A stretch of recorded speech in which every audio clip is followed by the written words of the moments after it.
So so you would say it's not this descriptive, but prescriptive. I think there's some people today who would say, well, it's just the people we can gather online. I mean, what do you do with like online church? Yeah, this is tricky. We all, any of us in church ministry, had to negotiate this pretty seriously over the last few years.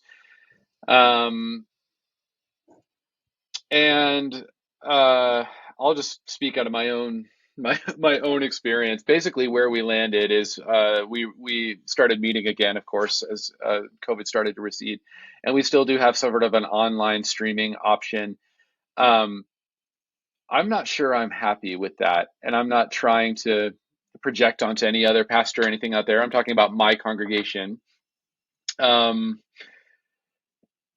we kept it as a sort of a concession to pragmatism. You know, we have folks who are shut-ins or who are ill or can't make it out all the time, and it didn't feel right to cut them off from the life of the church when we had the technology to sort of keep them tangentially connected. But so a thinker who's really helped me here is Dietrich Bonhoeffer.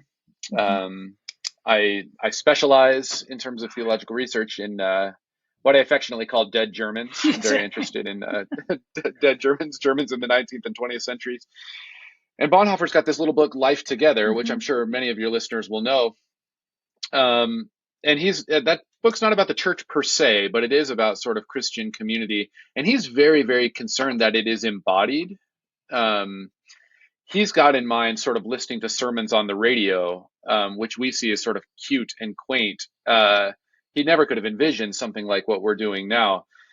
But why he doesn't think that quite cuts it is because, well, a few reasons. Number one, no matter what tradition you're in, Christian faith is inherently material, uh, particularly in the way that Christians think about the sacraments. Uh, and Even if you're in a tradition that holds a sort of symbolic view of the Lord's Supper, like I do, like in the Baptist tradition, there is something about sort of Christians being at the common table, sharing these material elements together, that makes the presence of Christ manifest, in a way that's not replicable in sort of disembodied states. But Bonhoeffer also says that one of the things that really matters here is that you need to hear the voice and touch of your brother and sister Mm.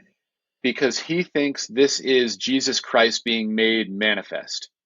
So, as a Lutheran, he's particularly concerned with parishioners hearing that their sins have been absolved. And the way that you do this is by your brother or sister touching you, putting their hand on on your shoulder and saying, "You're forgiven, you're accepted." That's the voice of Jesus coming through. And there could be some sort of pale facsimile on that via streaming or something like this, but you wouldn't get that sort of embodied sense of Jesus Christ's closeness to you, right? Bonhoeffer is very fond of talking about the church as Jesus Christ existing as community, and he doesn't mean that metaphorically; he means that literally. Yeah, yeah. So there's an embodied piece of it, and then what about, in that gathering?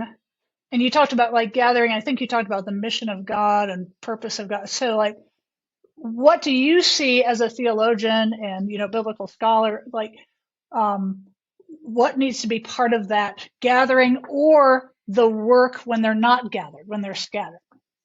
Mm.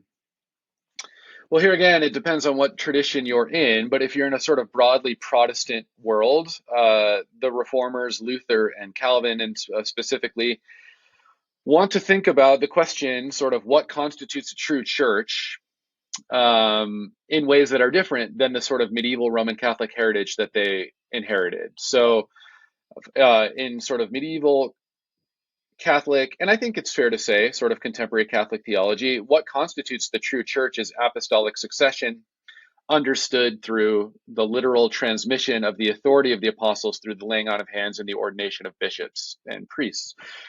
Um, and so it's quite straightforward, actually, if you're Roman Catholic, to say, where is the church? Well, it's the place where the bishop presides with the authority that he received from the Mhm. apostles. The Protestant reformers, when they broke from the Roman Catholic Church, that's one of the things that ruptured. And so they're trying to reconceive of models for marks of the true church. And so they transfigure the way that apostolicity or apostolic succession is Hmm. defined from sort of an office that is transmitted to a sort of consistency with apostolic teaching. So one of the ways they would answer that question is, where's the church? Wherever you get the true teaching of the apostles, right? The faith that has been handed over once and for all to the saints.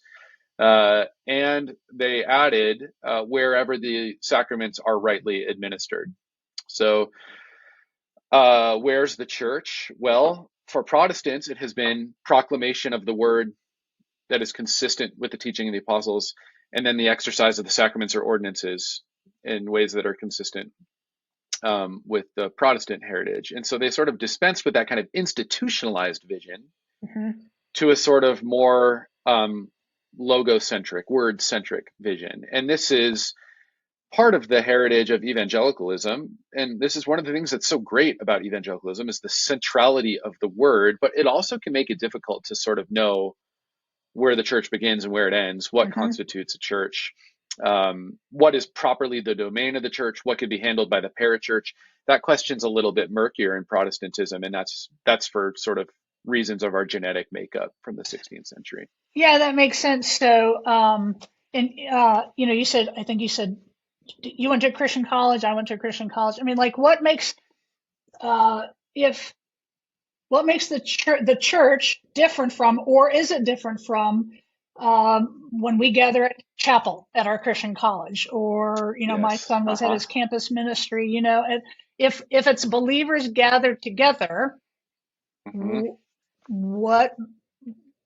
How do you tease that out? How do Yeah. you? Because Uh, people, different people do it different ways, right? how do I tease it out? Yeah. So I don't know. Okay. So yes, like you said, I went to a Christian college, and unless you went to a Christian college, you won't understand some of the kind of strange idiosyncrasies of this world. Some of that, sometimes it's funny, sometimes it's sad, sometimes it's funny and sad together. And I remember I played soccer in college, and I remember going on an athletes retreat um, where we had a sort of informal worship service with the men's and women's soccer teams, and then there was like a sort of impromptu sort of communion service, and I don't remember uh, what the foods were. But it was not bread Twink, and wine. Twinkies and something. Yeah, Yeah. sometimes you hear about like summer camps, like it'd be Right. like Pepsi and Twinkies or something. Right. And we sang worship songs, and there was some sort of teaching from the Word. And I remember feeling sort of vaguely uneasy that Hmm. this was sort of what was transpiring. It didn't feel right to me for ways that I couldn't articulate. Um, Now I think I could give a better account for why I think I was a little bit disturbed by that. Number one, I don't think, and this is sometimes a feature of evangelical ecclesiology, not a very high view of ordination. Yeah. So there's not a sense in which anyone has been sort of uniquely gifted and commissioned to exercise this kind of office. Now, I'm in the Baptist tradition, which and Baptists are really diverse, but some Baptists, including my stream, tends to have sort of a low view of ordination, not in the sense that it's not important, but there's not a lot of pomp around it. It's just sort of a local congregation basically appoints someone to sort of run the practices of worship because of gifting and because of a sense of calling. Uh, but even there is this sense in which the pastor, or if you're in a sort of Lutheran or Anglican, the priest has some sort of unique calling and even authority to do these things. Not, and this is another difference between another emphasis of Protestant theology, not because there's anything sort of spiritually superior about your pastor to an ordinary lay person. Reformation theologians have always stressed the priesthood of all believers. So I'm the pastor at Foothills not because I'm of a higher spiritual caliber or quality than anybody else, but because I'm in this office. So they often use the language of office. Hmm. So there was not this sense that anyone was qualified to do it. And I don't know. I mean, I'm not a New Testament scholar, But when I read Paul describing the Lord's Supper in First Corinthians, it seems like there's something really holy and therefore potentially very dangerous happening here. Mm. So Hmm. I think what kind of disturbed me was the sort of flippancy about it. Um, and then there's also this criterion of the reformers, the sort of true preaching of the word. And so another place where a high view of ordination comes in is that, I mean, you read the New Testament, it's unmistakable that teachers seem to have to be able to do this in a way that is um, qualified, right? They have to sort of know how to handle the scriptures, which means that there has to be some sort of training involved. Now I work at a seminary, so Yeah. as do you. So I mean, I think you can probably tell where I stand on this question.